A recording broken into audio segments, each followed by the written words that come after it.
Hi friends, വർബ ബാങ്കിൻ്റെ CD account ഉപയോഗിക്കുന്ന ആളുകൾക്ക് സർവീസ് ചാർജ് ഇല്ലാതെ നല്ല റേറ്റോട് കൂടി നാട്ടിലേക്ക് ക്യാഷ് അയക്കാനായിട്ട് സാധിക്കുമെന്ന് പറഞ്ഞിട്ട് ഞാൻ ഒരുപാട് വീഡിയോ ചെയ്തിട്ടുണ്ടായിരുന്നു. അപ്പോൾ ഒരു 3-4 മാസത്തോളമായിട്ട് നമുക്ക് ഈ ഒരു CD അക്കൗണ്ടിൽ അല്ലെങ്കിൽ CD ആപ്പിൽ നമ്മുടെ നാട്ടിലെ അക്കൗണ്ട് ആഡ് ചെയ്യാനായിട്ട് പറ്റുന്നുണ്ടായിരുന്നില്ല. അതായത് ബെനിഫിഷ്യറി നമുക്ക് ആഡ് ചെയ്യാൻ കഴിയുന്നുണ്ടായിരുന്നില്ല. എന്നാൽ ഈ റീസെൻ്റ് ആയിട്ട് അത് ഓപ്പൺ ആയിട്ടുണ്ട്. നമുക്കിപ്പോൾ ബെനിഫിഷ്യറി ആഡ് ചെയ്യാനായിട്ട് സാധിക്കും. നിങ്ങൾ ഒരുപാട് പേര് എൻ്റെ വീഡിയോക്ക് താഴെയൊക്കെ കമൻറ്റ് ചെയ്തിട്ടുണ്ടായിരുന്നു, ബെനിഫിഷ്യറി ആഡ് ചെയ്യാനായിട്ട് സാധിക്കുന്നില്ല, account number or bank code invalid എന്നൊക്കെ ആയിരുന്നു കാണിച്ചിട്ടുണ്ടായിരുന്നത് നേരത്തെ. അപ്പോൾ നിലവിലിപ്പോൾ ഈ ഒരു ബെനിഫിഷ്യറി ആഡ് ചെയ്യാനായിട്ട് സാധിക്കുന്നുണ്ട്. അപ്പോൾ നിങ്ങളെല്ലാവരും ഈ ഒരു അക്കൗണ്ട് ഉള്ള ആളുകളൊക്കെ ഇതൊന്ന് ട്രൈ ചെയ്ത് നോക്കുക. അതുപോലെ തന്നെ എങ്ങനെയാണ് ബെനിഫിഷ്യറി ആഡ് ചെയ്യുന്നത് എന്ന് ഞാൻ ഈ ഒരു വീഡിയോയിൽ തന്നെ വെച്ചിട്ടുണ്ട്. അപ്പോൾ അത് കണ്ടിട്ട് നിങ്ങൾ ബെനിഫിഷ്യറി ആഡ് ചെയ്യുക. അതുപോലെ തന്നെ നിങ്ങൾക്ക് ഇനി ബാങ്കിൽ പോയി ക്യൂ നിൽക്കാതെ തന്നെ നിങ്ങളുടെ സിറ്റി ആപ്പ് വഴി നല്ല റേറ്റോട് കൂടി തന്നെ നാട്ടിലേക്ക് നിങ്ങളുടെ NRI അക്കൗണ്ടിലേക്ക് നിങ്ങൾക്ക് ക്യാഷ് അയക്കാനായിട്ട് സാധിക്കും. അപ്പോൾ എങ്ങനെയാണ് ബെനിഫിഷ്യറി ആഡ് ചെയ്യുക എന്നുള്ള ഒരു വീഡിയോ ഒന്ന് കണ്ടു നോക്കി. അപ്പോൾ നമ്മൾ വർബ ബാങ്കിൻ്റെ CD ആപ്പിൽ നമുക്ക് നാട്ടിലേക്ക് ക്യാഷ് അയക്കാനായിട്ട് എങ്ങനെയാണ് ബെനിഫിഷ്യറി ആഡ് ചെയ്യുന്നത് എന്നാണ് നോക്കാൻ പോകുന്നത്. അപ്പോൾ നമ്മൾ അതിനായിട്ട് ഇവിടെ CD ആപ്പ് ഒന്ന് ഓപ്പൺ ചെയ്യാണ്. CD ആപ്പ് ഓപ്പൺ ചെയ്തതിന് ശേഷം ഇവിടെ മാനേജ് ബെനിഫിഷ്യറീസ് എന്ന് പറയുന്നൊരു ഓപ്ഷൻ കാണും. അതിലൊന്ന് ജസ്റ്റ് ക്ലിക്ക് ചെയ്ത് കൊടുക്കുക. ശേഷം ഇവിടെ ആഡ് ന്യൂ ബെനിഫിഷ്യറി എന്ന് കാണാൻ സാധിക്കും. അതിൽ ക്ലിക്ക് ചെയ്യുക. അപ്പോൾ നമുക്ക് ഏത് കാറ്റഗറിയിലേക്കാണ് ബെനിഫിഷ്യറി ആഡ് ചെയ്യേണ്ടത് ചോദിക്കും. കാരണം നമ്മൾ സിറ്റി ടു സിറ്റി ട്രാൻസ്ഫർ ഉണ്ട്, അതുപോലെ തന്നെ നമുക്ക് ഇതിൽ നിന്ന് വെസ്റ്റേൺ യൂണിയൻ ട്രാൻസ്ഫർ ഉണ്ട്, അതുപോലെ തന്നെ നമുക്ക് മാസ്റ്റർ കാർഡ് സൂപ്പർ ട്രാൻസ്ഫർ ഉണ്ട്. അപ്പോൾ നമുക്ക് ഇന്ത്യയിലേക്ക് ട്രാൻസ്ഫർ ചെയ്യാനായിട്ട് മാസ്റ്റർ കാർഡ് സൂപ്പർ ട്രാൻസ്ഫർ ആണ് ഉപയോഗിക്കുന്നത്. അപ്പോൾ നമുക്ക് അതിവിടെ സെലക്ട് ചെയ്ത് കൊടുക്കാം. അപ്പോൾ അത് സെലക്ട് ചെയ്ത് കൊടുക്കുമ്പോൾ ആദ്യം തന്നെ ഏത് കൺട്രിയാണ് എന്നാണ് ചോദിക്കുന്നത്. അപ്പോൾ നമ്മൾ കൺട്രി ഇവിടെ സെലക്ട് ചെയ്ത് കൊടുക്കുകയാണ്. ശേഷം നമ്മളിവിടെ ബാങ്ക് അക്കൗണ്ട് സെലക്ട് ചെയ്തു. നമ്മൾ ബെനിഫിഷ്യറി നെയിമാണ് ചോദിക്കുന്നത്. നെയിം നമ്മളിവിടെ ഫസ്റ്റ് നെയിമും സെക്കൻഡ് നെയിമും തേർഡ് നെയിമും കൊടുക്കേണ്ടതുണ്ട്. അപ്പോൾ നിങ്ങൾക്ക് 2 നെയിം ഉള്ളതെന്നുണ്ടെങ്കിൽ ഫസ്റ്റ് നെയിമും ലാസ്റ്റ് നെയിം ഉള്ളതെന്നുണ്ടെങ്കിൽ അതേ നെയിം തന്നെ സെക്കൻഡ് നെയിമായിട്ടും കൊടുത്താൽ മതി. ശേഷം ഇവിടെ നെക്സ്റ്റ് അടിക്കുക.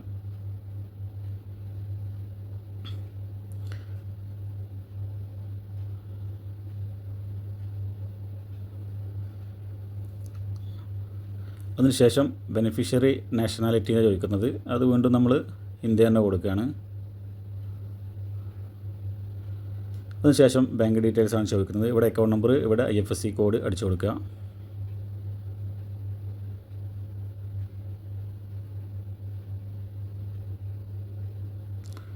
അക്കൗണ്ട് നമ്പർ അടിച്ചു കൊടുത്തതിന് ശേഷം ഇവിടെ IFSC കോഡ് അടിച്ചു കൊടുക്കുക.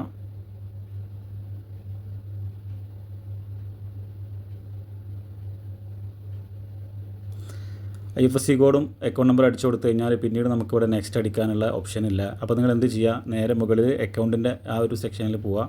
അവിടെ പോയി ക്ലിക്ക് ചെയ്തതിന് ശേഷം നെക്സ്റ്റ് കൊടുക്കുക. അപ്പോൾ നിങ്ങൾക്ക് അടുത്ത ഓപ്ഷൻ കിട്ടുന്നതാണ്. ഇനി നമ്മൾ എൻ്റെ കോൺടാക്ട് നമ്പറാണ്, നമ്മൾ നാട്ടിലുള്ള ഒരു കോൺടാക്ട് നമ്പർ ഇവിടെ ആഡ് ചെയ്ത് കൊടുക്കുക.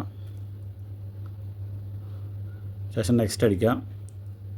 പിന്നെ നമ്മളുടെ നാട്ടിലുള്ള അഡ്രസ്സ് ഒന്ന് ജസ്റ്റ് ടൈപ്പ് ചെയ്ത് കൊടുക്കുക ഇവിടെ.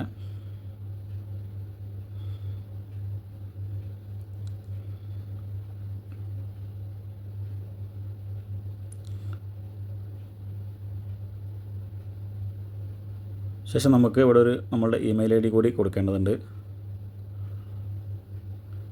അതിനുശേഷം ഒരു ഡിസ്ക്രിപ്ഷൻ കൊടുക്കുക. അപ്പോൾ നമ്മൾ ഡിസ്ക്രിപ്ഷൻ കൊടുക്കുമ്പോൾ നമുക്ക് ഒന്നിലധികം അക്കൗണ്ടുകൾ ആഡ് ചെയ്യുമ്പോൾ ഇത് ഏത് അക്കൗണ്ടാണ് അല്ലെങ്കിൽ ആരുടെ അക്കൗണ്ടാണെന്നൊക്കെ അറിയാൻ വേണ്ടിയിട്ടാണ് ഇത് ചെയ്യുന്നത്. അപ്പോൾ നിങ്ങളുടെ തന്നെ അക്കൗണ്ട് ആണെങ്കിൽ നിങ്ങൾക്ക് NRI അക്കൗണ്ടും NRO അക്കൗണ്ടും SBI അക്കൗണ്ടൊക്കെ ഉണ്ടാവുമല്ലോ. അപ്പോൾ നിങ്ങൾ അതനുസരിച്ചിട്ടുള്ള എന്തെങ്കിലും ഒരു ഡിസ്ക്രിപ്ഷൻ കൊടുക്കുക. ഞാനിവിടെ എൻ്റെ NRO അക്കൗണ്ടാണ് ആഡ് ചെയ്തിട്ടുള്ളത്. അപ്പോൾ ഞാനിവിടെ അതിന് ഡിസ്ക്രിപ്ഷനായിട്ടുമായി NRO എന്ന് കൊടുത്തിട്ടുണ്ട്. ശേഷം നെക്സ്റ്റ് കൊടുക്കുക. പിന്നെ നമ്മളെ ബെനിഫിഷ്യറിയുമായിട്ട് നമ്മളുടെ റിലേഷൻഷിപ്പാണ് ചോദിക്കുന്നത്. അപ്പോൾ നമ്മൾ ഇവിടെ ഇരുന്നു കൊണ്ട് നാട്ടിലേക്കാണ് ക്യാഷ് അയക്കുന്നത്. അപ്പോൾ നമ്മളുടെ ഈ ഒരു അക്കൗണ്ട് ആഡ് ചെയ്ത ആളുടെ റിലേഷൻഷിപ്പ്, ആളുമായിട്ട് നമുക്കുള്ള റിലേഷൻഷിപ്പാണ് ചോദിക്കുന്നത്. അപ്പോൾ ശേഷം നമ്മൾ ഈ ഒരു റിലേഷൻഷിപ്പാണ് ചോദിക്കുന്നത്, അക്കൗണ്ട് ഹോൾഡറുമായിട്ടുള്ള റിലേഷൻഷിപ്പ്. അപ്പോൾ നിങ്ങളുടെ സ്വന്തം അക്കൗണ്ട് ആണെങ്കിൽ ഏറ്റവും താഴെ മൈ അക്കൗണ്ട് എന്ന ഓപ്ഷൻ കൊടുക്കുക. അല്ലെങ്കിൽ നിങ്ങളുടെ ഫാദറിൻ്റെയോ മദറിൻ്റെയോ വൈഫിൻ്റെയോ അല്ലെങ്കിൽ ബ്രദറിൻ്റെ ഒക്കെ അക്കൗണ്ട് ആണെങ്കിൽ അതനുസരിച്ച് കൊടുക്കുക. ഞാനിവിടെ സ്വന്തം അക്കൗണ്ട് ആയതുകൊണ്ട് തന്നെ മൈ അക്കൗണ്ട് എന്നാണ് കൊടുത്തിട്ടുള്ളത്. ശേഷം നെക്സ്റ്റ് അടിക്കുക. അത് കഴിഞ്ഞാൽ നമുക്കൊരു OTP വരും. ആ OTP നമ്മളിവിടെ ടൈപ്പ് ചെയ്ത് കൊടുത്തു കഴിഞ്ഞാൽ നമ്മളുടെ ബെനിഫിഷ്യറി ആഡ് ആവുന്നതാണ്.